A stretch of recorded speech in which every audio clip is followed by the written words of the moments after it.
Coucou tout le monde, j'espère que vous allez bien et que vous passez une très belle journée. Bienvenue dans cette nouvelle vidéo dans laquelle je vais t'expliquer l'ensemble de mon processus client étape par étape en tant que freelance graphiste. Donc il y a 12 étapes différentes et je vais te les expliquer au sein de cette vidéo. Si ce sujet tourné autour de l'entrepreneuriat, de le freelance te plaît, n'hésite pas à me le dire en commentaire, à t'abonner à la chaîne et à laisser un petit like sur la vidéo. Donc dans cette vidéo, je vais axer freelance graphiste, donc un processus client en tant que freelance graphiste, et de toute façon c'est également un processus client que moi j'utilise, mais c'est très personnel. N'hésite pas à prendre les informations que toi tu ressens et que tu sens que tu pourras utiliser de ton côté pour ton business. N'hésite pas à laisser les informations de côté que toi tu te reconnais pas forcément là-dedans, mais c'est pas grave, c'est ok et c'est cool quand même. Tu prends les infos qui te semblent utiles. Mais cette vidéo peut également t'intéresser si tu es freelance ou auto-entrepreneuse, mais pas forcément dans le graphisme, si tu veux juste augmenter un petit peu ton processus client et les étapes de celui-ci. Donc c'est parti, on commence. Première étape, c'est le moment où mes clients me contactent. Pour me contacter, il y a différentes façons. Donc moi, j'ai inséré des questionnaires via mon site internet sur différentes pages. L'objectif, c'est que ce soit le plus simple possible pour que les personnes puissent trouver mon contact et me contacter. Beaucoup de contacter, mais bon, vous avez compris. Et la deuxième possibilité, c'est de passer via la bio Instagram dans laquelle j'ai également inséré les différents questionnaires. On peut également me contacter par mail, mais c'est vrai que c'est pas le moyen que je mets le plus en avant. Je préfère mettre en avant justement mes questionnaires. Donc j'en ai deux différents. Le premier, c'est le questionnaire si quelqu'un souhaite me contacter pour créer l'identité visuelle de sa marque. Donc ce questionnaire est à destination d'entrepreneuses qui souhaitent créer leur marque. Si c'est ton cas, n'hésite pas, le questionnaire est en barre d'infos. Également à destination des marques qui veulent rebrander leur identité visuelle actuelle. Petit exemple de rebranding, quelqu'un qui a un logo depuis plusieurs années maintenant et qui trouve qu'il ne correspond plus à ses services ou à ses valeurs. Et donc là, elle peut me contacter, on retravaille son logo mais également son identité visuelle en profondeur. Et le deuxième questionnaire par lequel les personnes peuvent me contacter, c'est le questionnaire d'audit Instagram. Ce questionnaire est à destination des freelances, entrepreneuses mais également des marques qui sont déjà installées et qui ont un Instagram. Et leur problème, c'est que leur Instagram, elles n'arrivent pas à toucher leurs clientes et donc n'arrivent pas à faire des ventes,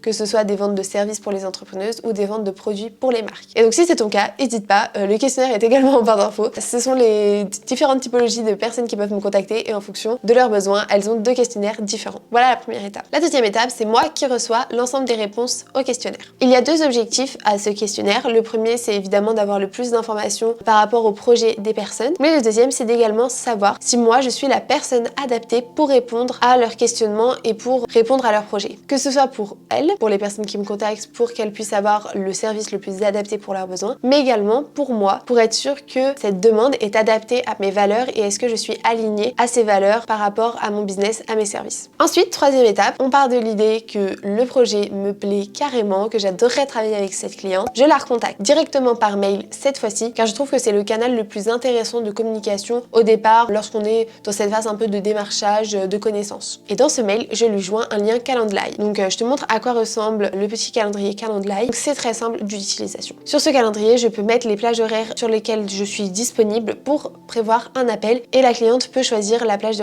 horaire qui lui correspond. Le but, c'est d'éviter d'envoyer un mail. Quand est-ce que tu es disponible? Moi, je suis disponible lundi. Ah, pas toi. Hop là, retour de mail.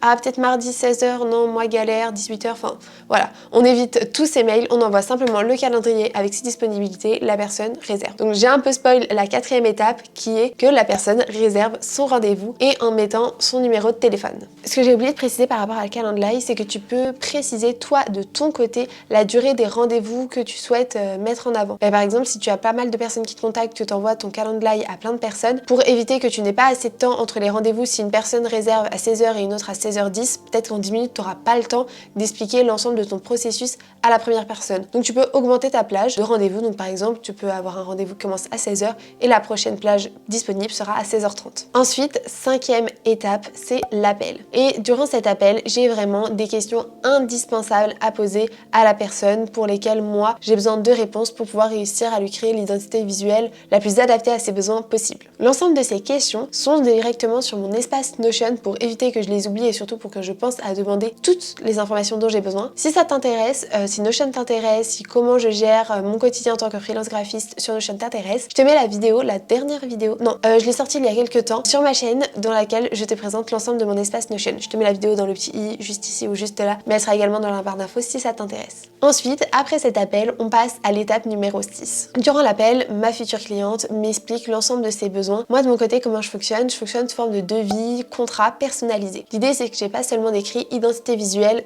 tant d'euros. Non, l'objectif c'est qu'elle me dise exactement ce dont elle a besoin. Peut-être qu'elle a déjà une palette de couleurs qui lui convient parfaitement et qu'elle n'a pas envie de changer, mais qu'elle a envie de changer l'ensemble de son identité visuelle autre. Et moi je lui crée un devis qui sera un petit peu moins cher car elle a déjà sa palette de couleurs. L'objectif c'est vraiment d'être adapté à chaque cliente. Donc après l'appel, l'étape suivante c'est donc de créer le devis personnalisé en fonction de ses besoins. Ce devis, j'essaye toujours de l'envoyer et je me fais un point d'honneur surtout de l'envoyer sous les 48 heures grand maximum pour qu'elle puisse tout de suite avoir une idée du budget que cela peut engendrer de créer une identité visuelle. Mais surtout, l'idée d'avoir ce devis personnalisé, c'est justement si elle se dit que c'est un petit peu cher, qu'elle ne peut pas se permettre car elle est juste à la création de son business, elle peut me dire moi si ça te dérange pas, j'aimerais enlever les variations du logo principal, donc enlever tous les logos secondaires car j'ai vraiment besoin de lancer ma marque, d'avoir un logo principal, d'avoir une palette de couleurs. C'est vrai que les logos secondaires, je pense que je peux l'enlever et au pire je te recontacterai si mon business fonctionne et si ça te dérange pas. Et comme ça lui permet d'avoir un devis un peu moins cher et quand même de pouvoir créer un début d'identité visuelle, un début d'image de marque et de pouvoir lancer son business. Cette 7e étape se déroule après avoir reçu de mon côté le devis ou le contrat signé et également les 50% d'acompte que je demande au départ pour signer le début de notre collaboration. Et bien c'est le moment de la création de la base artistique. Si c'est une étape qui t'intéresse, c'est une étape dans laquelle je présente 2 moodboards avec 2 directions artistiques différentes et 2 palettes de couleurs différentes. Je te laisse aller voir les vidéos dans lesquelles je parle de la création d'identité visuelle de certaines marques, par exemple celle du Rosalie ou celle de Maï Jiwerli, et là-dedans tu pourras voir l'ensemble